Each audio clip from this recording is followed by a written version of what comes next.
the Pillow Talk stream, the second of 2 streams that I do each and every day here on RadioMisfits.com. First one, we call it the High Noon stream. This one we call Pugs and Parker. So without further ado, let's bring in Parker himself. Here he is. Look at him. Look at him. Me and Parker every Monday through Thursday. What's new, Parker? How you doing? Doing good. Just floating through the week like it still feels like a holiday, kind of.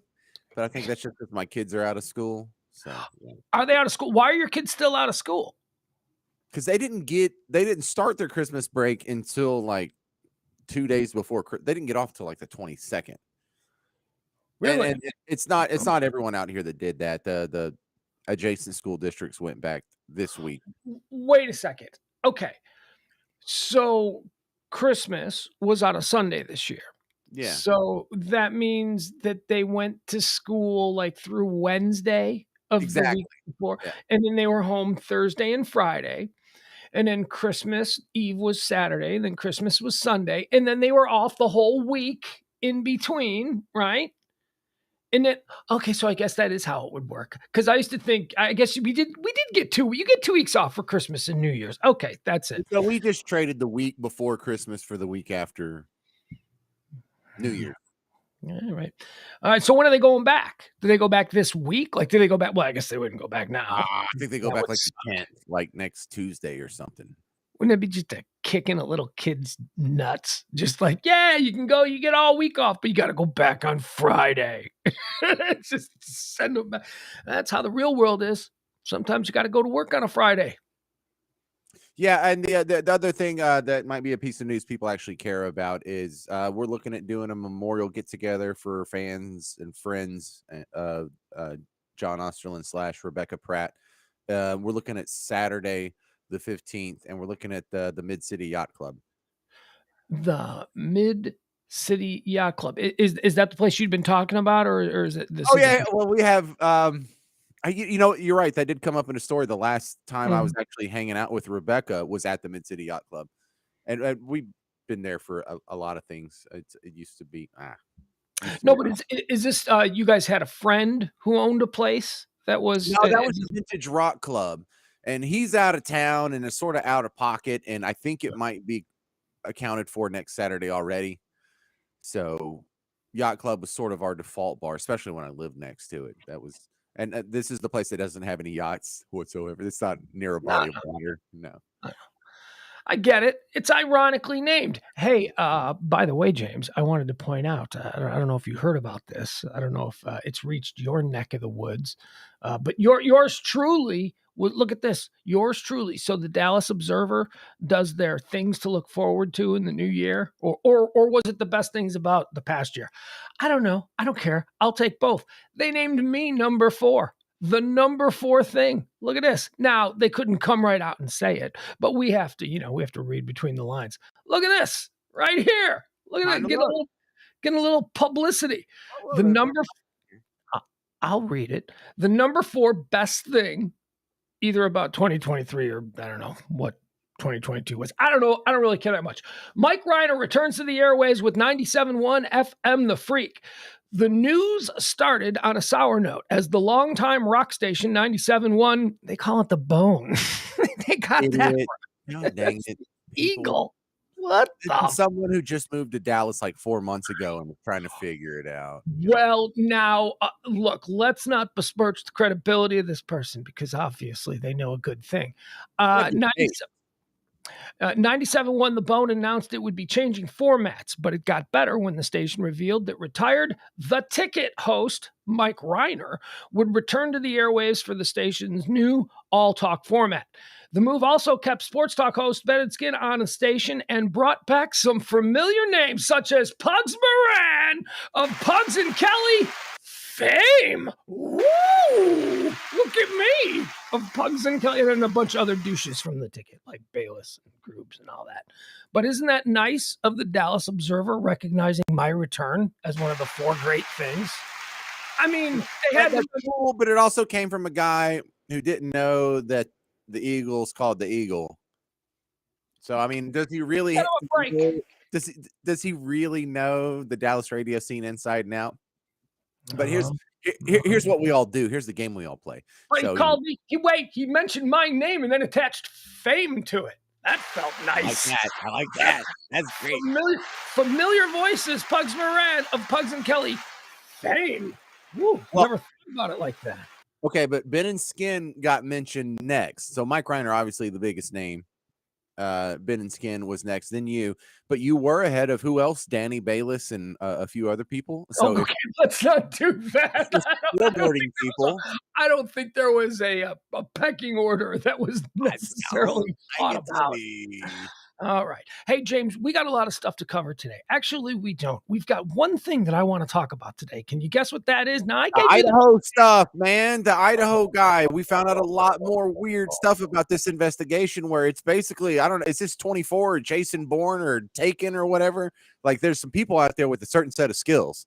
And if you're going to go get all stabby after the football game on a Saturday night, you can just go ahead and try something a little more complex than what old Brian tried here, because these dudes are tracking him like a dog. Ooh, do we owe them an apology? Or at least I do. I was like, they don't know what they're doing. This is well beyond the capabilities of the Moscow, Idaho police. But oh my God, do I owe them an apology? At least as far as the affidavit reads, because they were all over this guy. Now, James, as we wrapped up the show last night, I teased you. Like tonight, I wanted to talk about something that was bugging me. And what was bugging me was it seemed that a whole lot of people were talking about how this guy has to be some master criminal. Like this guy, he's got this advanced degree in criminology and all of this stuff. And he's probably trying to create the perfect crime. And, you got to be careful prosecuting him because he's a genius. Like all of this kind of stuff. Like he would have thought of everything. And it dawned on me last night as I was looking over some things. I'm like, man, I don't know. I'm watching the raw police video, all this, and I'm reading other things. And at this point last night, stuff started to trickle out. Now there was an embargo on any information as far as, what preceded the police getting the arrest warrant and all that kind of stuff. So we didn't know anything. But as of last night, little stuff started to trickle out. It began with the FBI acknowledging that they had put the Indiana police up to making the pullovers. And then there were little other things.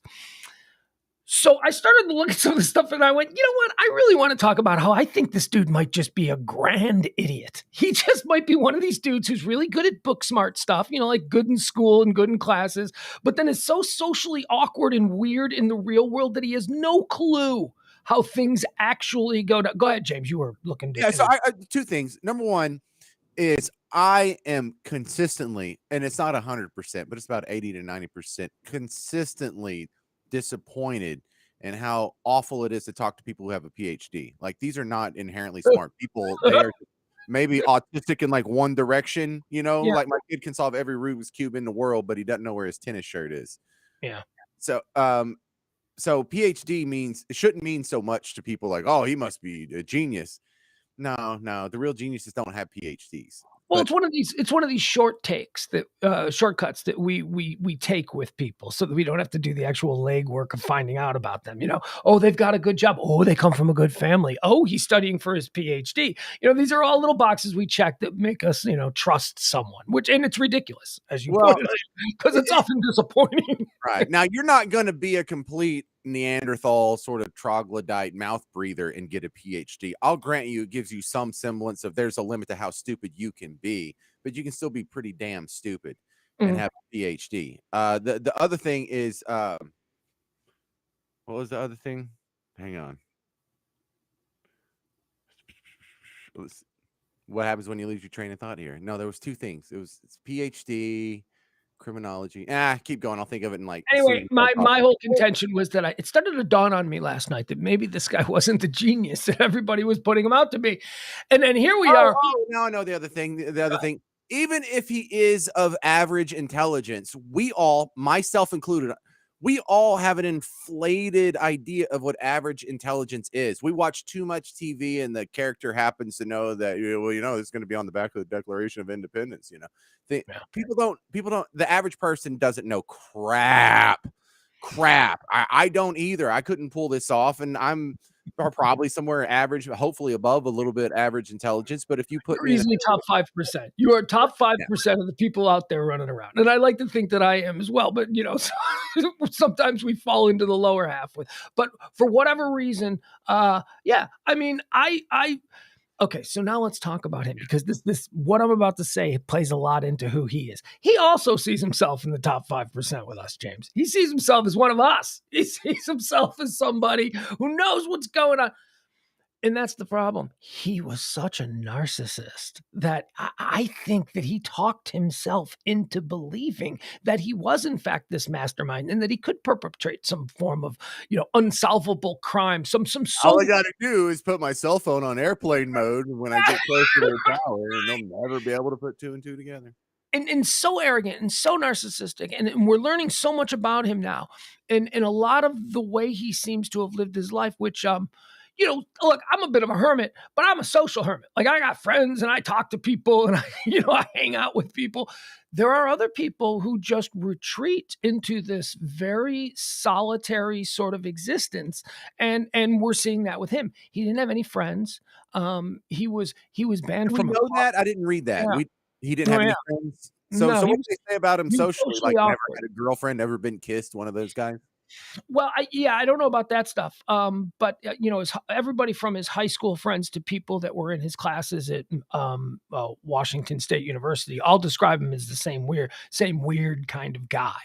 Okay. Smart in class, liked to pretend that he was smarter than everybody else, was kind of arrogant about his intellect, but also very socially awkward. Like said things that were like pissed people off. Anyway, today the affidavit comes out, James, and I've never been more certain of a crazy crackpot theory of mine than I am of this. He's an idiot. This police affidavit shows that this moron had been in their crosshairs since possibly as early as one day, if you just talk about the car, because they had the car within one day. As soon as they checked all of the neighbors, ring doorbells and all that stuff, they identified that in a neighborhood that has typically no cars between the hours of 2 a.m. and 5 a.m., had this white Elantra 4 times going up and down the block. So they had that very early on. And then within short order, they were able to Washington State University security officer who works campus police there decided that when they put the APB out on the white Elantra, he decided he was going to cross-reference white Elantras with students and student registered parking. And he found them like that. And then he immediately called the Moscow. Now, this is like a week after the murders when, I'm going on mansplaining and I'm going on this with you and I'm going, what are these police doing? They are outmatched. Not only was I wrong, and not only do they not appear to have been outmatched, but they appear to have done an investigation under the brutal spotlight of the world media so beautifully that this looks like an open and shut case. This looks like they waited until they had absolutely everything, and then without incident, they arrested him at his parents' house in Pennsylvania. It was beautiful. I also remember being part of many of those broadcasts, and we were constantly throwing in the caveat of, we hope this isn't the case. We hope they really know what's going on behind the scenes, and they just can't tell us yet, and they're going to snap the mousetrap any day and let us know. And so good that's we were hoping for the best and sort of kind of preparing ourselves for the worst. So good. This ended up on the good side of it. The other weird part is the mistake of leaving DNA at the scene. So his DNA was found on the snap of the sheath of a knife. Now, I have questions. I don't have it. See, I was trying to get Lisa Marie on because this is the kind of crap she would know, but I can't. No, I'm better than her. Trust me. I don't give a shit about that anymore. She's more attractive than me, but we're both as deep into this stuff as I can't imagine she'd be any deeper than I am or has access to any different channels. It's not like she's out there. She's not in Moscow, Idaho. But yeah, we should get her on because I'd love to talk to her about it. Could you imagine where your career would be, where my career would be if we looked like my wife? Like we look like, or we huge. Yeah. So let's talk about what they got. Okay. Here's what they got. So they got the sheath. The sheet. Well, right, yeah, hold on. We'll go to it individually, but let me give you everything they got. They got DNA. They got cell phone pings in the area of the house at the time of no, not at the time of the murders because they turned the phone off, but a pattern of cell phone pings in the house. They got video of his car, okay, in the neighborhood on the night of the murder. They have an eyewitness who can describe him at least, pretty accurately for the guy that they got. So that's what they got. So they got DNA evidence, they got cell phone evidence, they've got video of his car in the neighborhood, and they've got an eyewitness. James, that has to be the most mind-blowing piece from this affidavit. That was one of the roommates saw him, walked right past him, and heard him say, "That's." Wait, what did you hear him say? Do you know about this? Do you know about what she overheard? Yeah, Yeah, don't. I didn't. It was something like, "Don't worry, I'm here to help you." That's what she heard. She heard whimpering coming from the room. Do you want to go through the affidavit, or do you have other things you want? Because the details are just. I think we could Well, rip in the details. I have some questions. I also have some things to add to that. First off, the DNA was found on. There's a sheath to a big knife that we think Yeah. is what he used as the weapon.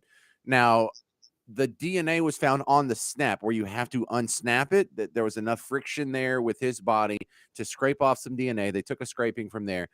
And so they have the DNA of some dude and they match it with the DNA of people who lives in the apartment. Don't match. So we have a stranger in the house Mhm. um, with a sheath that matches what looks like it might be the size of the murder weapon. Can Now I, they uh, can I they time didn't you have out there? Let me time you out there for 1 second because, okay. in the affidavit, there was a large page that was redacted, and it was all of what the coroner found. There has been a lot of speculation, today saying that, well, the coroner also found his DNA under the fingernails as defensive, like of the victims. But because that was all redacted, we don't know that. So all we have DNA wise is the sheath, but it is believed that there might be also DNA under the fingernails of the victims.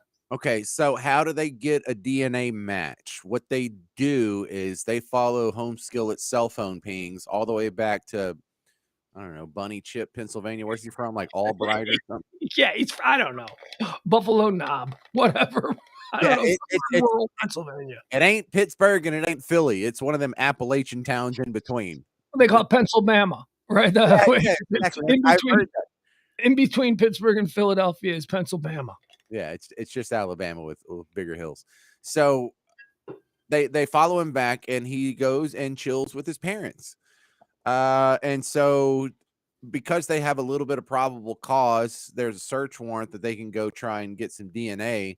And they take this dude, the trash from the parents' house, and they match it. And they don't know if it's either him or his dad's, but they know from the trash that they got a DNA that matches the DNA from the crime scene. Now, that seems a little.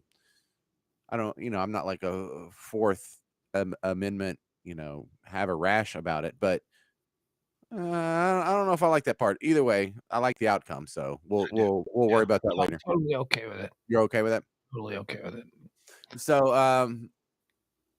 I thought that was cool how they were digging through the parents' trash and doing a DNA match on, I don't know, a Whataburger cup, or I guess they don't have Whataburger up there, but Well, I think that the minute you put your trash in a receptacle and roll it out to the end of the driveway, you give up any assumption of privacy. I think at that point, you're putting it out there. yeah, and that also brings up the question of, isn't it unfortunate that so many trash collectors are government contractors and therefore, your privacy immediately goes to the hands Government. of All government agents. right, let's go down the bunny hole, but continue. So I thought that was really cool. I thought it was really cool that the technology allowed for once they knew who the Elantra belonged to, that they basically anytime it went through a scanner, they were getting some sort of notice, like a red light was flashing, on the dashboard of Kit. That's a Knight Rider reference. Every time he passed one of these, and they have them at state lines, I suppose, seemed to be where he clipped two of them. There was one he went to Colorado at some point, and then is that right? In there, Yeah, I Colorado don't know if he connection? went to Colorado. I know that immediately after the murders, uh, so during the time for 2 hours. during between 2 a.m. and I think 4:46 a.m. his phone was off. And that was the Right. time that the murder occurred. And so, the reasoning there as well, he had premeditated. He was knew he was going to do these murders, so he turned his phone off so that it wouldn't ping. But then it turned back on and he was out and he was racing around and he seemed to be, I mean, I imagine you slaughter four people, you're probably not going to go home and go right to bed, right? You're going to be a little bit amped up. You're going to, probably. So he drove around a little bit that night and then he went home and he came back home to his apartment. Now this is his phone was turned back on at 4:46 a.m. So, and that's how we know that he drove up north and then he drove south and he seemed to be just driving around. Um, he he went home at 5:25. That's when he was clocked on the night of the murder, according to the cell phone trail, back at his house. But then at 9 a.m., he drove back to the murder scene with his phone on, which some people are saying, well, as a student of criminology and all of that, he would be, it would be understandable that if something terrible like this, four people being slaughtered a town over, that he might want to drive over there. So he drove over there at 9 o'clock in the morning. But the problem with that is they didn't call 911 until 11. So he left his phone on and he drove back to the murder scene before anybody but him knew it was a murder scene, which is another very weird. Why was his cell phone back at the house? Drove straight from his apartment in Pullman, Washington, on the campus of Washington State, and drove to the Kings Road home at 9 a.m. 3.5, 4 hours after he committed the murders. He was back there again. I mean, whoo. I mean, there's some weird details that were Okay, revealed question today. about the knife. Did he bring that knife or did he find that knife there? I don't know. We Because don't. that's really They dumb don't if have the you murder bring weapon. They haven't revealed anything about the right. murder weapon. All they have is the sheath. Yeah, so if he But brought that, he how colossally stupid is it to leave the sheath there? right. And it's still dumb, even if it was like a weapon of coincidence, like there was just a sheath laying on the coffee table, and he's like, "Oh, good, a knife. Now I can get all stabby." But The still, for a guy who's a criminologist, leaving evidence like that, dumb. Like I don't know, really dumb. the revelation today about the sheath explains why they were so certain what kind of knife it was. Because from very early on, they knew the exact kind of knife. Not, and I don't mean like a hatchet versus a butcher knife or something like that. They knew the model, the style, the brand of knife. And now that we know they have the sheath, now we know why they knew that so early on. Because it was like, well, they don't have a murder weapon. How do they know exactly what kind of knife they're looking for? So that explains that. I believe it's his knife, probably. But again, I think he's a colossal moron when it comes to this time. This is my whole point. So yeah, I think he left the sheath. I think he maybe look, I don't know what it takes to murder four people, right? I don't know what kind of headspace you're in, but if you tell me that one of the side effects is you might leave a sheath behind, I'll go, yeah, that checks out. That's it. That seems maybe right. So Just thinking about other things. do we have any hint on what the motive is? I know there's no logical reason. It's not like he's doing it for the insurance money or something. Clearly, he's some sort of psychopath, but was he wanting to date one of the girls and she rejected him and he's a crazy incel who just had enough? Did he just see them like across the table at the Tasty Freeze and start following them around stalker style? Like, Well, how does he? Because there's a history of him going by the apartment. That's yeah, not his first time in that neighborhood. the affidavit doesn't go so far as to basically paint a narrative as to what the motive could be. It doesn't even, address it really, other than it does mention stalking, that he was believed to have been stalking Kaylee Conclaves. And I don't think in the subpoena or in the affidavit that it says her name specifically, but the case that is made is that it outlines 12 different times between June of 2022 and the murder where that dude's phone pinged off the cell tower that serves that house. And they lived in a rural area not in a rural area, a residential area that is surrounded by frat houses and the residences, like regular normal people. They are a good mile or so away from the bar district, which is where you might find a student from Washington State at Utah State, right? They come over for the bars.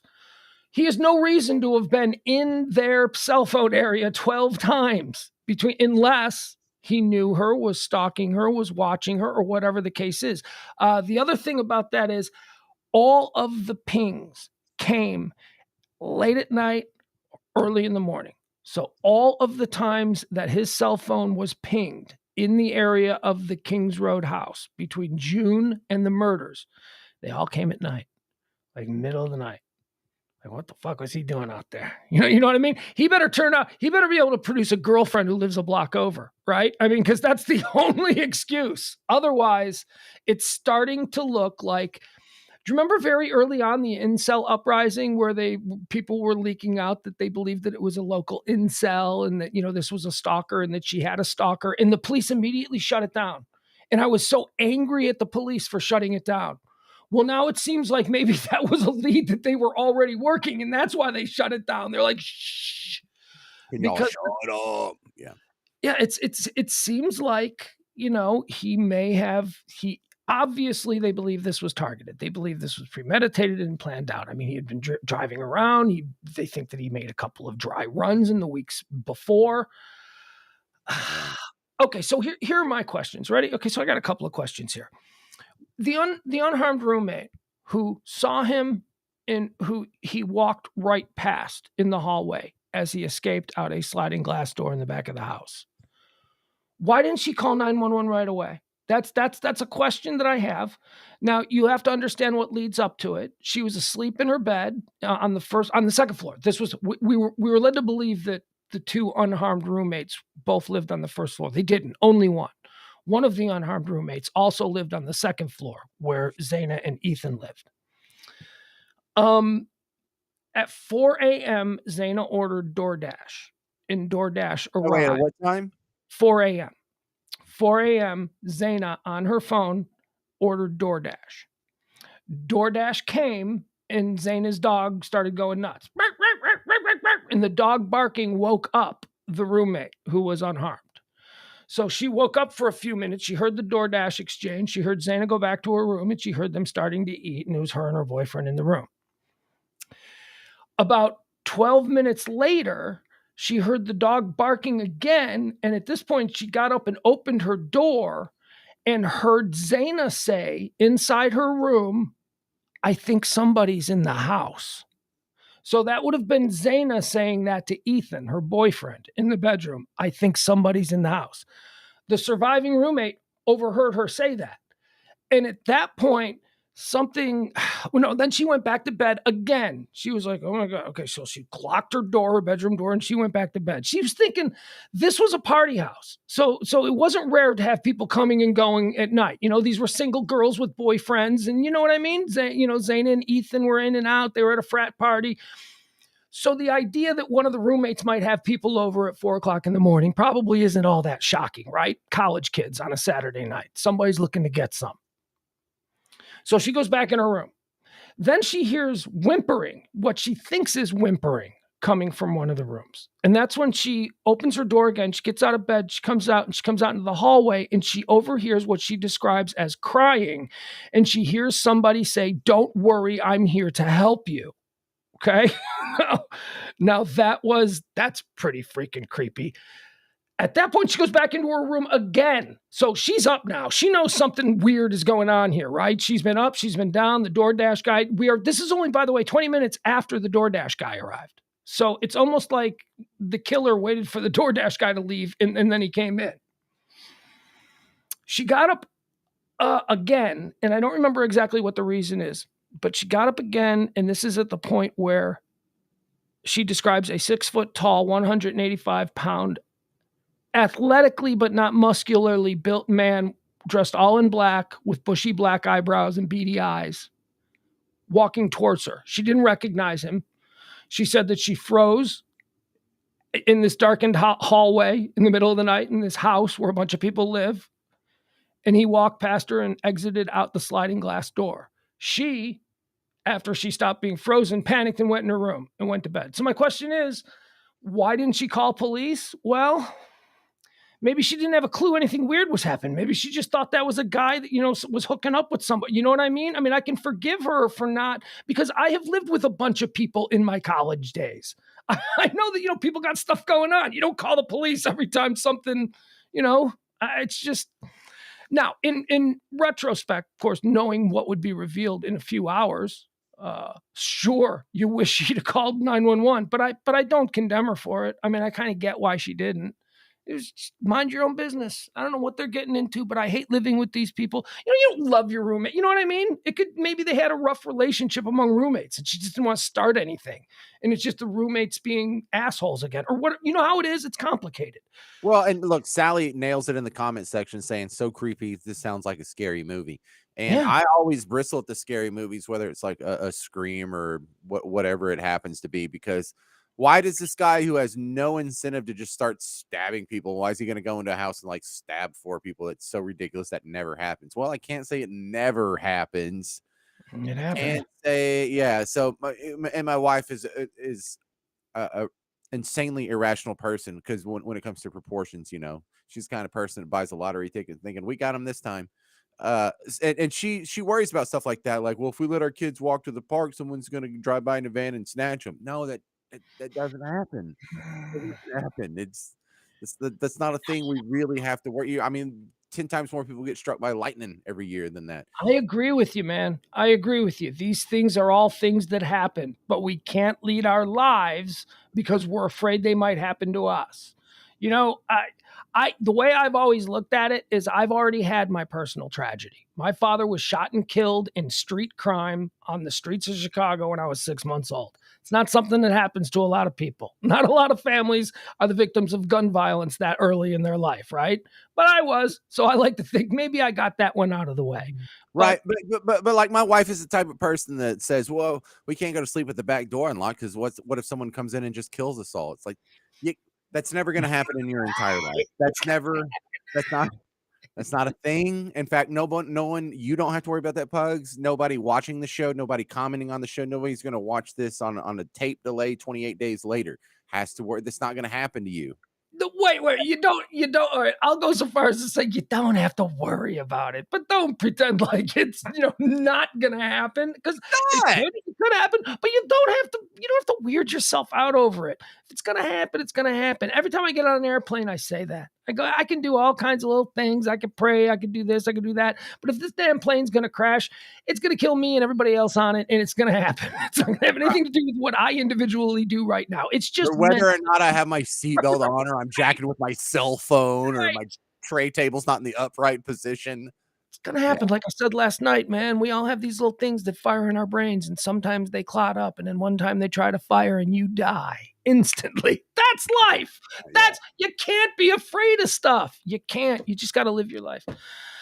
But again, so what does this mean? Oh, you can't send your children away to college. No, you can send your children away to college. You can. And this is an absolutely worst case scenario horror story of an outlier. God bless the family who had to go through this, but it is an outlier. Both of the Leslies in here are killing me, because Leslie's like, you guys aren't mothers. It's different. No, it's not. And number 2, the other Leslie says the killer came into an unlocked door. ... That's right. So you better never leave an unlocked door again. It's the same mentality of buying a lottery ticket and saying, well, we might as well just go ahead and buy a private island. Look, by the way, if somebody's trying to break in your house to kill you, I don't think a locked door is going to stop him. And I think he probably wants to kill you. He's probably a bit more dedicated than allowing a locked door to maybe stop him from committing homicide. I mean, I think you should lock your door. I still think one of the very interesting questions that I don't have an answer to is, did the dad know when the dad's going across? Oh, Dad, you just wanted to magically take a 14-hour car ride with your old man? That's great. Yes. Really? Yes, absolutely. That sounds like a wonderful thing that a good dad does. That sounds like what a good I'm reading all of these things. What Dad wants to drive 16 hours cross country with their son. A dad who loves his son. That's who. A dad who maybe sees that his son is getting older. They're not spending a whole lot of time together anymore. And isn't this a wonderful opportunity to spend some intense time with the young man that you raised? One that you're proud of, as he brags to the Indiana State Police about his son, the PhD. I think we can cut Dad a little bit of slack right now.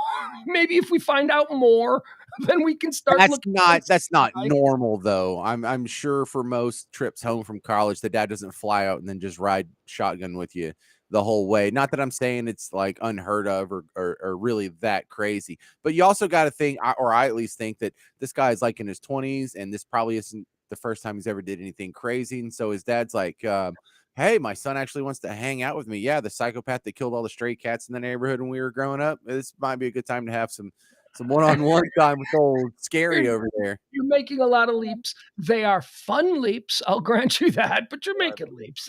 And to say that it's not normal, I don't know that I agree with that. I certainly don't believe it's abnormal for a dad to with their, although, when you talk about a dad or parents going off to college with their kids, you're typically talking about an 18, 19-year-old. This dude was 28. So, it's a little bit different. He's a 28-year-old grad student. Yeah, I don't know, but I don't think it's necessarily suspicious that the dad was driving back with him. I think it's actually, I don't know. I think it's nice. I do. I think it's nice. So, well, we might do it next weekend because my dad was friends with Osterlin/Rebecca, and I was like, hey, Dad, you want to go to like the little memorial party? We can do a road trip. He's like, yeah, sure. Is that cool? Because he ain't doing nothing. He's got nothing going on. That's not normal. James, why are you doing that? That's not normal. Why would you want to take your dad? If there ends up a bunch of dead bodies, it was we're gonna me. start saying, did old Mr. Parker know when he was there with No, but I'm learning here. Look, I'm not just gonna put my phone on airplane mode when I go get all stabby. I'm gonna get a burner phone, and I'm gonna leave my phone on, probably at my mother-in-law's house, so it looks like I just spent the night there. And I'm not gonna put it on airplane. I'm not gonna turn it off. I'm gonna leave it on the charger. And if I have to make some calls, I'll get a burner phone. But I probably don't need a phone at all. I'll just leave it there, and that'll be part of the alibi. And I'm not gonna leave the freaking sheath there like some skinless noob. Oh man, I'm reading some of the descriptions. What about look at Jeff Ballard's comment. He says the dad reminds me of Dahmer's dad, where he probably didn't know, but also knew his son was messed up. Like you didn't know he just stabbed 4 people to death, but old Junior is not right in the head. That kid's missing a few bricks out of his Lego pail. That I'll grant you. I'll go there. I think a parent would know, if their son is capable. You don't want to even momentarily entertain the idea that your son is capable of this. So you're going to stay by his side. Probably you'll see them in the courtroom and all that stuff. But if your son is truly capable of this, I have to believe that there's something in you somewhere that goes, yeah, I kind of saw this back when he was 13. I kind of knew there was something not right. So, I do think a parent has that, but I wouldn't be surprised if they would never admit that, never waver. Yeah, I can't blame him. I like to internalize this. Like, what if one of my sweet little kids this? So probably if one of my kids is going to be a serial killer, odds are it's Rex. So what if Rex did this? What if Rex got all stabby? Don't watch this, kid. What if Rex? Why are the odds are? Why Rex? Why are odds? No, never mind. Just continue. So. Yeah, the therapy is going to be expensive enough. If Rex got a little stabby and he was like, "Hey, Dad, you want to take a road trip?" And on the way back somewhere around Illinois, Indiana, or so, I'm like, "Why we keep getting pulled over?" He's like, "I don't know. It might be all those people I just stabbed, Dad." I think, and this is so easy for me to say, but I think I would turn him in if I was the dad in this situation. It's real easy for you to say here. It is. Mm-hmm. Now, I will admit there's other situations where I don't think I would turn my kiddo in, even if he did a murder. So I don't know. Yeah, I don't know. I don't think I would. I think I'd cover for my kid. I don't know. I like my kid. I don't know. Maybe you're a parent. You can't say the same thing. Maybe I just like my kid more than you do. But yeah. Look, I don't even want to think about it. I don't want. Luckily, I don't see any of that Dahmer stuff with my kid. My kid loves animals. He's Mr. Cuddly with animals. He loves little kids. He's really good. Yeah, I don't see any of it. And I see thank him being you, a bank Leslie. Look, robber.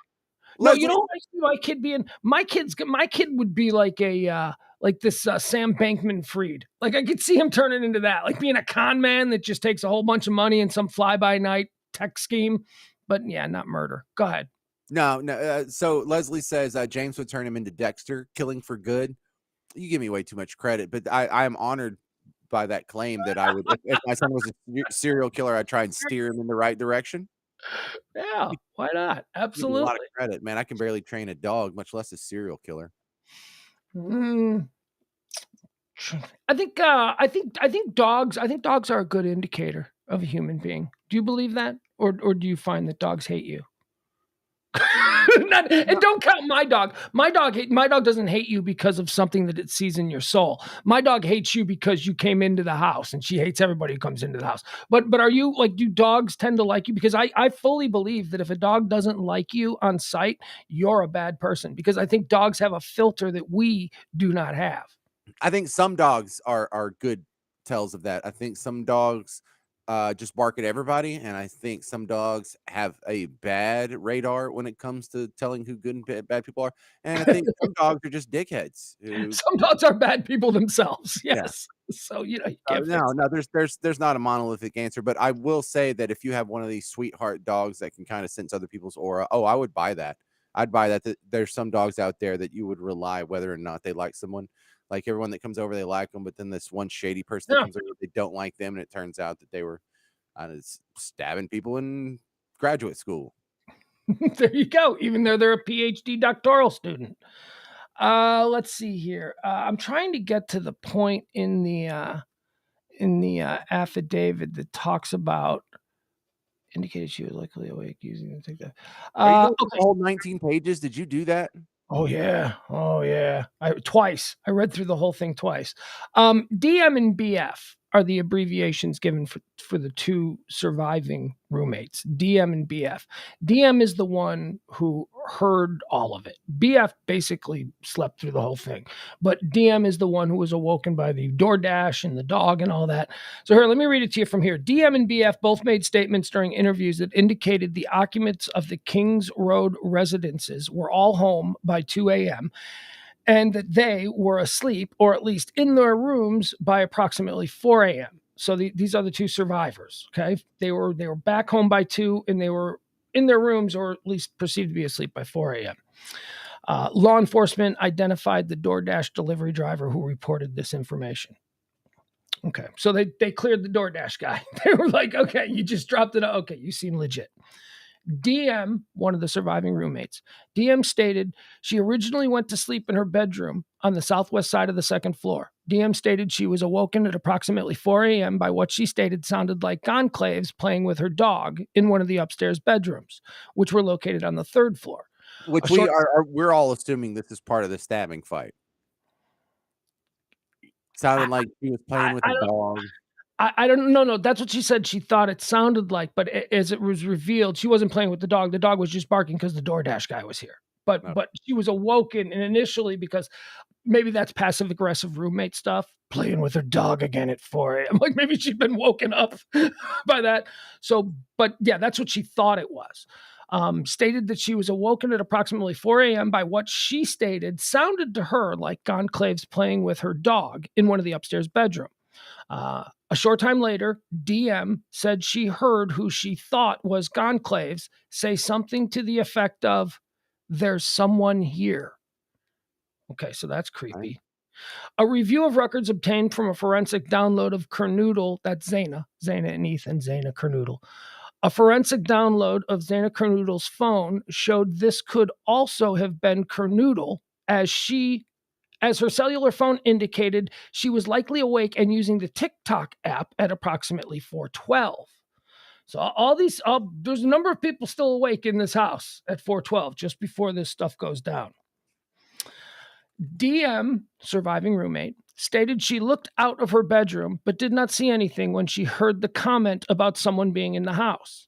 DM stated she opened her door a second time when she heard what she thought was crying coming from Zana Kernoodle's room. DM then said she heard a male voice say something to the effect of, "It's okay. I'm going to help you." Yeah, there it is. There's the quote. That's fucking creepy, man. Yeah. That is that is creepy. At approximately 4:17 a.m., a security camera located at 1112 King Road, a residence immediately to the northwest of the site, picked up distorted audio of what sounded like voices or a whimper followed by a loud thud. A dog can also be heard barking numerous times starting at 4:17 a.m. The security camera is less than 50 feet from the west wall of Kernoodle's bedroom. DM, again the surviving roommate, stated she opened her door for the third time after she heard the crying and saw a figure clad in black clothing and a mask that covered the person's mouth and nose walking towards her. DM described the figure as 5'10" or taller, male, not very muscular, but athletically built with bushy eyebrows. The male walked past DM as she stood in a frozen shock phase. The male walked towards the back sliding glass door. DM then locked herself in her room after seeing the male. Fuck. Dang, that's awful. It's going to be a good scene in the movie.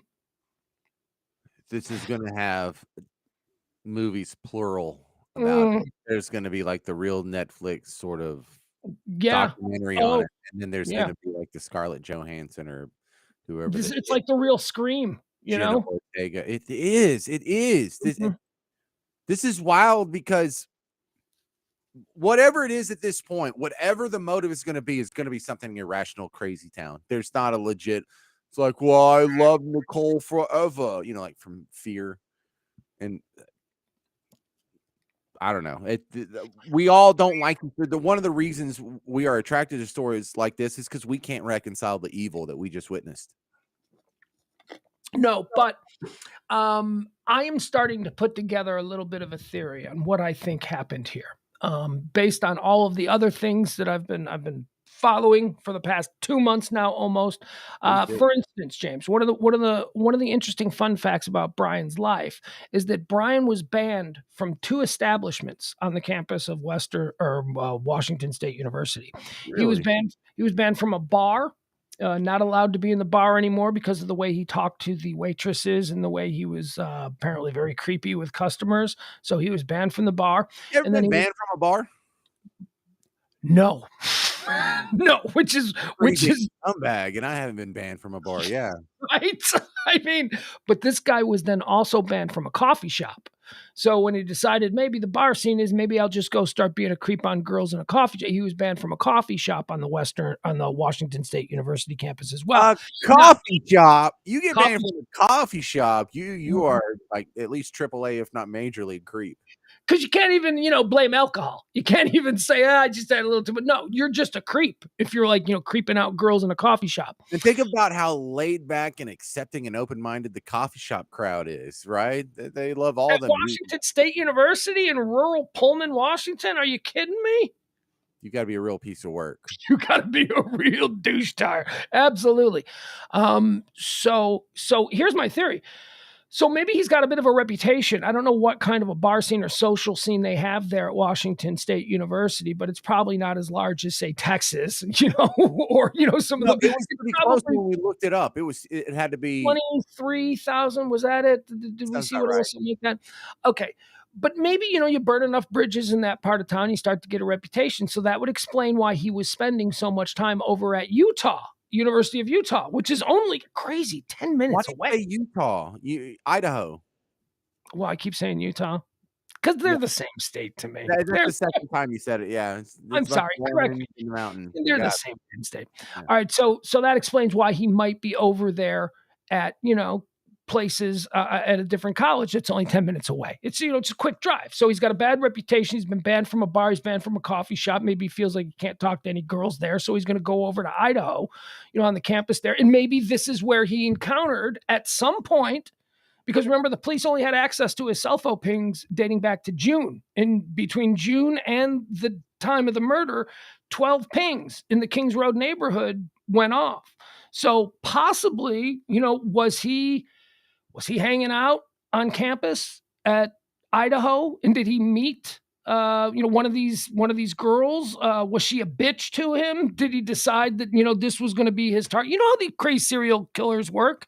Was he at the bar and she walked up and he said something and she flipped him off, and then he decided at that moment that he was going to plan the perfect murder around her? But I think, because if you start to look, he was there's no reason for him to be in the Kings Road neighborhood 12 times between June and the murder, all of them occurring late at night, early in the morning. It's All just, right. I think he knew one of them, and I think he was stalking her, and I think he targeted her. Yes, yes. Oh, okay. Now I agree with all that. Now I'm trying to cobble together the profile because we talk about so many of these absolute psychos, and we're talking about a guy who thinks he's the smartest guy in the room, but is making some pretty pedestrian mistakes, right? So this part of this guy's narcissism is he is incapable of self criticism, and that's not necessarily a bad thing. My friend that just passed, Rebecca, was one of these people. Part of her psychosis is a person that's completely incapable of self criticism, but in a good way. It's what made the shows that he slash she did so great, because they were always in a good mood and everything was great. And but if you're a psychopath, the inability of self-criticism is a fatal flaw, because if a girl turns you down, you're incapable of going, "Oh my god, what do I need to change about me? Maybe I need to lose some weight. Maybe I need to soften my approach. Maybe I need to be funnier. Maybe I need to smile more. Maybe I need to smell better. Maybe I need to cut my hair in the style of the day, or what are better." In the absence of the ability for self-criticism, which is common among psychopaths, narcissists, and sociopaths, not always, but it runs pretty deep in those circles. The problem with you getting rejected is it's always her. There's something wrong with her. She's Right. an a-hole. She has these values. She only likes guys who have washboard abs and $6 million in the bank, or she only wants guys like she sees them on Cribs and TV, or and so that's how the sort of upward tornado of psychosis can be spun, because after 28 years of getting rejected by these girls who obviously don't know what they're talking about, because I'm totally perfect, and you know Right. right, like I'm not ugly and I'm a smart guy and I've got great education, I've got a pedigree and I've got a great future. I'm better than all these other losers that she's already given it to. Look at my crazy bushy eyebrows. That'll come back to haunt you. That's the distinguishing feature that the surviving roommate says that she can identify him by: his bushy eyebrows. Oh man, and look, that Is he trait. handsome? Here's another thing I want to know. Is he handsome? Oh, Because the first time I saw him, I went, "Oh my God, look at him. It's Patrick Bateman, the American Psycho." He could be handsome. Like, if he yes. was a normal guy, and like if he had like a little bit of swag to him and maybe a personality, he could probably a really sharp dude. So But one of the real popular things in the soccer world, I wish you were more of a soccer fan so you could just nod and know what I'm talking about. But these memes get passed around where it shows Lionel Messi when he's 20, and then it shows Lionel Messi now that he's like 34, and what he looked like at the red carpet, or the girlfriend that he had at some restaurant or whatever. And it mm, shows, and he looks like a total tool bag, like just some guy that just stepped out of a freaking trailer park in Mesquite. And now it shows him now, and he looks all dapper. They'll do the same thing with Cristiano Ronaldo, who just used to be some scumbag who fell out of Portugal, who happened to be good at soccer, and now he's like the greatest supermodel in the world, and he looks like $1 million. Got the big earring, got the little it's Tom shiny hair. Brady. You ever seen Tom Brady's rookie pictures? He's got He like a looked like Good Will Hunting. He's got a bad haircut. And he looks like he was He just did. some nerd from Michigan, whatever, or wherever. But you give a guy the resources and you let him run in those circles long enough, and it's amazing how you can take a guy who looks pretty dorky, and if not just regular, even bad, and make him look like the coolest dude in the world. And this guy reminds me of those before pictures. He is a guy that has like the frame that if you just dolled him up and told him to stop making that stupid Vietnam stare all the time, and put some better clothes on him, he could be attractive. He could Look, be a guy that if he's telling jokes, he could hold court at the bar and take home a pretty girl. If he could play acoustic guitar, he could score. Look, if I'm him and I'm reading the subpoena or the affidavit, I should say, and I see that the survivor describes me as 6 foot, 185, athletically built, I'm flattered. I'm flattered. I'm like, all right, I came out good in the affidavit. Oh, yeah, with Oz, yeah. She thought I was hot. Maybe if I'd have just hit on her, I wouldn't have had to murder 4 people. But, oh well, I'm out the sliding glass door and into the wind because I got away with it. No, you didn't. No, But you this didn't. is the scary part about the intel community, because Leslie's nailing it. She says every woman on the planet has had one of these pricks chase her down at least once. The belligerent, intelligent ones are the worst. Oh, I have seen this. My wife has stories about that. Being a hot chick going to like the magnet school in New Orleans, there's always a handful of nerds that will just seize on you because you happen to be their lab partner in chemistry or whatever. She has quite a few of those stories. But dude, I have lots of very attractive female friends, and they all have like 8 of these stories. And I Yeah, have seen it. I have been hanging out with beautiful girls and some dude, in your group. No, it's not just I'm on a date and some dude's latching onto her, but you're part of groups going out, and some weirdo latches on. And I've seen this a lot, that I know exactly what you're talking about, Leslie. And those guys are scary. And those guys, you realize once because some guys are just like dorky or shy or awkward, but when you have that sort of shark eyes looking back at you, that's yeah. what Leslie's talking about. And don't worry, Leslie, we see it too. And when guys see it, like, because when you go out in a group, you're sort of a sentinel that's protective of all the people in your society, in your group, all the women. And when you see one of the shark eyes guys, it triggers the little guardian in the decent guys' heads around you, to where I need to get between shark eyes and these girls that are in my group. That's really interesting because I had never really thought about that. But there was you bring up an interesting point, especially when if you go out and you're socializing, and let's say we're younger. This is in our would have to be in our younger years because I don't do this much anymore. Yeah, we don't have friends anymore. Yeah. Right, but back in the day when we would go out with a running group, we had a fairly high density of females in our running group because most of us had girlfriends and they would bring friends and we'd go out to these big party nights. We'd have fun. And it is interesting how you bring that up because you would see, like, let's say I'm there with my girlfriend and she's got 2 of her friends there, and her friends are getting hit on by like every one of these types that we're describing, right? They're all coming up. It is very interesting how you describe that the guys who are in that room do sort of have this compulsion to be, and you described it as a sentinel, which, a little bit much, but okay. But there is this weird sort of compulsion where we will try to tell these women, okay, this guy, no. Why? He's cute. No, no, he's not. You can't see it. And I'm always stunned. God love her. This one girl named Ashley. We were out at this bar. Can't remember what it was. It's one of the Harder's places. I don't know. Whatever. So we're at this bar, and it's late at night, and she meets these 2 guys, and we're at the bar drinking in this group having fun. And she comes up to us. Now she came with us. She was my girlfriend's friend. She came with us. She comes up to me. She goes, "Don't worry, you don't have to take me home." And I'm like, "Why?" She's like, "Because I'm going with these guys. We're going to a Kiss concert in Houston." Okay. I'm like, I go, what? What are you talking about? She goes, yeah, Kiss is playing in Houston tomorrow night. This was like a Saturday night. I guess Houston was playing Sunday night in Houston. And she goes, and they got tickets. We're just going to drive straight down there. Oh my God. It was like I had to round up every guy. Well, I was with some other guys and I used to hang out with some pretty intimidating guys. And we got to chase these dudes away from her. She is not getting in that car and she is not going to Houston. But that's kind of what you described. It's like the men that were in her group at that moment who weren't sexualizing her for whatever. She was just one of the women in our crowd. We felt very protective. And that's an interesting dynamic that I don't think ever has really been discussed. Yeah, well, the other thing that happens that's more obvious that everyone has been a part of is I've been hanging out with sometimes with a girlfriend or just sometimes with a crowd, but a girl who is not my girlfriend will come run up under my arm and start hugging on me. And Mhm. behind her is a guy, and she's like, "Yeah, this is my boyfriend." And I'm like, "That's right, I'm her boyfriend, so you're Oh gonna have yeah, to, yeah, yeah. They use you as protection. yeah." And then the guy will be like, "What's that other guy? What's that other girl standing next to you?" She's my girlfriend too." "Oh, really? Y'all just have a threesome going?" Yeah, we're all three-way, and we're probably gonna have a three-way tonight, and it's gonna be great. Oh, really? I'm supposed to believe that? Yeah, maybe I'm just a big stud who can get 2 girls and you can't get 1. You're gonna have to leave now. And then he leaves, and then she Well, walks away.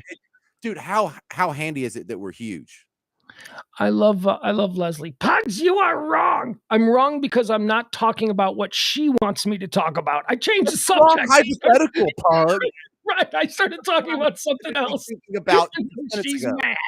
No, you're wrong. Yeah, we know we've established that there are a lot of creeper guys, but I was more interested in James bringing up the idea of how we men tend to get very protective whenever we're out with women who, are like our women's friends, our girls' friends, that kind of thing. Sisters. My buddy's sister is with us. Oh yeah, one of your buddy's sister is out drinking with you. The group of guys gets real protective, right? I mean, that's Right, like a whole right. different thing. Right, yeah, and sometimes you're there to protect the girl from making bad decisions. Sometimes the girls get mouthy, and you go over there and you tell her to shut up because I can't fight all 4 of these guys by myself, right? Right? Oh, But yeah. yeah, We've been there too. yeah, We're not fighting for you. You no, just you walk away from that. We are not I could getting into take a parking lot I scrap. don't even think I could take 2 of these guys. No. Mm. All right, that's it. We're done. Tell people about Florida stories. It's the most amazing podcast that you haven't listened to, and you're still probably not gonna listen to it because you're a dick, but I get paid the same anyway, so just Doesn't ignore matter. me again. Just don't listen to it. Do not whatever you do, don't go listen to the podcast called Florida Stories that I host. It's horrible, Don't, it's the worst, and your life will fall apart if you go listen to it for 5 seconds. don't do it. Don't do it. All right, thank you. There he goes. That's James. Join me tomorrow for High Noon, a Friday edition of all the day's hot topics, current events, headlines, whatever it is, trends. If it's happening in the world, I'll talk about it tomorrow at noon, and I want you along for the ride. So come on, all of you. I love you too, Leslie. You know that. Let's see what else. That's it. That's it. We're gonna shut it down for the night. Excuse me. Hey, really good Damar Hamlin news, huh? That's pretty good. That's pretty good. He asked the doctor. He asked the doctor who won. He didn't. He has no idea. Oh, do they have a story for Damar Hamlin? All right. See you tomorrow at noon for High Noon, 12 Central Standard Time. Current events talk. Just me. Just ripping and reading. Just saying, here's what's trending. Here's why it's trending. Here's what I think about it. On to the next one. Bye, everybody. Love you. See you tomorrow at noon for High Noon.